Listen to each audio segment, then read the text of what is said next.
दोस्तों, स्पेस के बारे में जानने का हम सभी लोगों में थोड़ा बहुत इंटरेस्ट होता ही है। कुछ लोग उसे सीरियस ले लेते हैं और कुछ लोग उसे छोड़ देते हैं। जो लोग सीरियस होते हैं वो समझना चाहते हैं कि स्पेस कैसे बना है, या फिर क्या पृथ्वी की तरह से कोई और भी ग्रह है। तो सोचिए, अगर इसरो या नासा जैसी ऑर्गेनाइजेशन ना होता तो हमें इसके बारे में कौन जानकारी देता। तो आज हम उन्हीं में से एक ऑर्गेनाइजेशन संगठन जिसका नाम नासा है उसके बारे में जानेंगे, और जानेंगे कि आखिर इसके बनने की वजह क्या है और ये क्या काम करता है। तो दोस्तों, शुरू करते हैं हम अपनी वीडियो को इस चैनल के साथ जिसका नाम है रियल ज्ञान फैक्ट्री।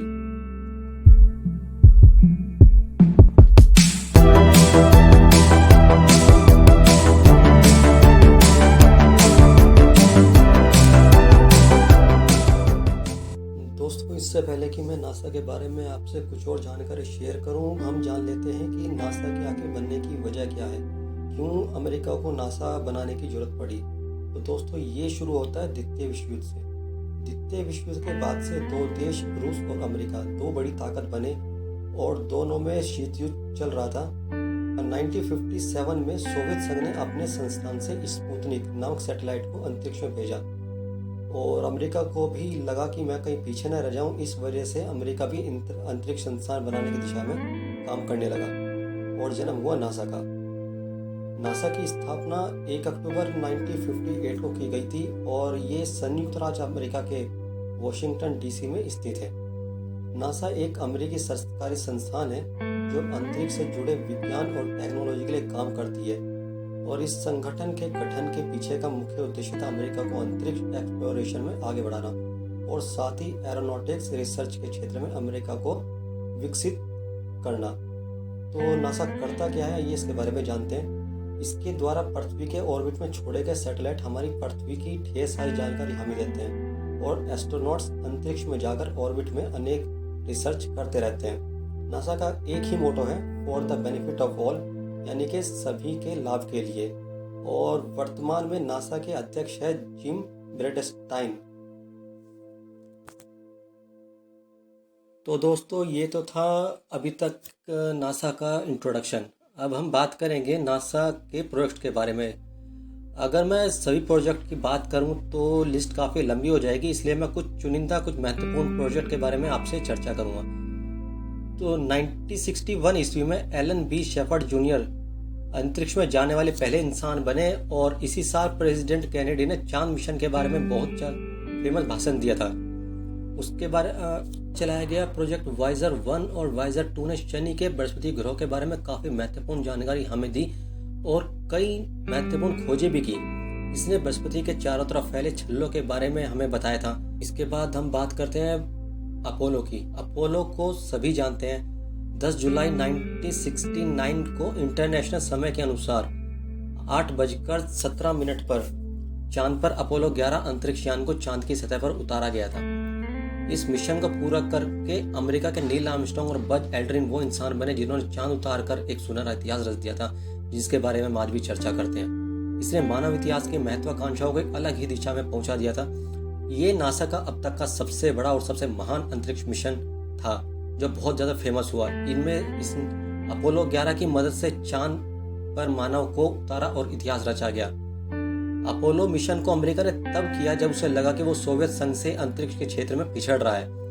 इस मिशन के लिए करीब $20 बिलियन खर्च किए गए, जो 1960 के दशक के सबसे महंगे कार्यक्रमों में से एक था। इसका लक्ष्य मनुष्य के कदमों को चांद पर उतारना था। ये पहला मौका था जब पृथ्वी के बाहर किसी अन्य जगह पर मनुष्य के कदम पड़े थे। अब बारी आती है पायनियर की। पायनियर 10 और पायनियर 11 1972 और 1973 में लॉन्च किए गए थे और पहले ऐसे यान थे जो सौर मंडल के बड़े फोटोजेनिक गैस निर्मित ग्रह बृहस्पति और शनि पर पहुंचे थे। Number 4, Viking. 1976 में जब नासा की वाइकिंग 1 ने मंगल ग्रह को छुआ तो ये पहली बार था जब इंसानों द्वारा बनाया गया कोई यान इस लाल ग्रह यानी मंगल ग्रह की सतह पर सॉफ्ट लैंडिंग की थी। इसके बाद 1983 के साल में पहली बार अमेरिका ने पहली महिला को अंतरिक्ष में भेजा। इस तरह सैली क्रिस्टीन पहली महिला अंतरिक्ष यात्री बनी। Number 5, Hubble. हबल को हम सभी जानते हैं। नासा के सभी अंतरिक्ष यानों में से हबल अंतरिक्ष यान सबसे अधिक महत्वपूर्ण है, जिसे पूरी दुनिया में सभी जानते हैं। 24 अप्रैल 1990 को हबल स्पेस टेलीस्कोप को लॉन्च किया गया। इस टेलीस्कोप का नाम अमेरिकन अंतरिक्ष यात्री एडविन पी हबल के नाम पर रखा गया था।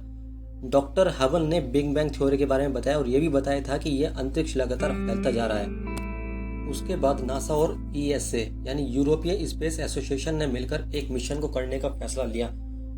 ये स्पेसशिप 2004 में अपने डेस्टिनेशन शनि ग्रह पर पहुंचा। तब से वो ऑर्बिट में लगातार घूम रहा है और एक के बाद एक ग्रह, उनके चंद्रमा और वहां के मौसम के अद्भुत फोटो लेकर हमें भेज रहा है।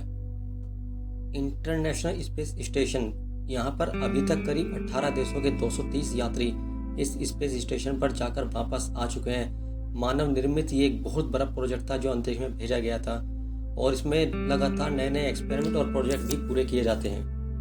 और अब बात करते हैं आने वाले 3 जून को लॉन्च होने वाले अंतरिक्ष मिशन में space x rocket Falcon 9 international space station में 5000 वाटर बियर और 128 फ्लाइंग बेबीज के ले गया। इन छोटे जीवों के अलावा कार्गो रिसप्लाई मिशन में 73,000 पाउंड से अधिक का सामान भी शामिल था, जिसमें क्रू सप्लाई, नए सोलर पैनल और व्हीकल हार्डवेयर शामिल थे। ट्राइग्रेड, जिन्हें वाटर बियर या मास पिगलेट के रूप में भी जाना जाता है, सूक्ष्म जीव होते हैं जिनका आकार कभी भी 1.5 मिलीमीटर से बड़ा नहीं होता। ये असाधारण वातावरण में भी जीवित रहने की अपनी क्षमता के लिए जाने जाते हैं। ये उन जगहों पर भी जीवित रह सकते हैं जहां ज्यादातर जीवों के लिए जीवन संभव नहीं होता है। दोस्तों, अंतरिक्ष इतना विशाल है कि आज तक इसकी सीमा का किसी को भी पता नहीं है, लेकिन कई देशों के अंतरिक्ष संस्थान इस दिशा में लगातार इसके रहस्यों से पर्दा उठाने में लगे हुए हैं। नासा की स्थापना हुए 60 साल बीत चुके हैं और इन 6 दशकों में मानव क्षमता और इनकी क्षमताओं की उड़ान की ऊंचाई काफी दूर पर पहुंच चुकी है। तो दोस्तों, नासा के विषय में बनाई गई ये जानकारी आपको कैसी लगी मुझे कमेंट करके जरूर बताइएगा और इस चैनल को सब्सक्राइब कीजिए अपने दोस्तों के साथ, अपने रिश्तेदारों के साथ, अपने करीबियों के साथ और बेल का आइकन को दबाना मत भूलिएगा, जिससे मेरे द्वारा बनाई गई कोई भी वीडियो जब भी मैं इस चैनल पर डालूं वो आपको सबसे पहले प्राप्त हो सके।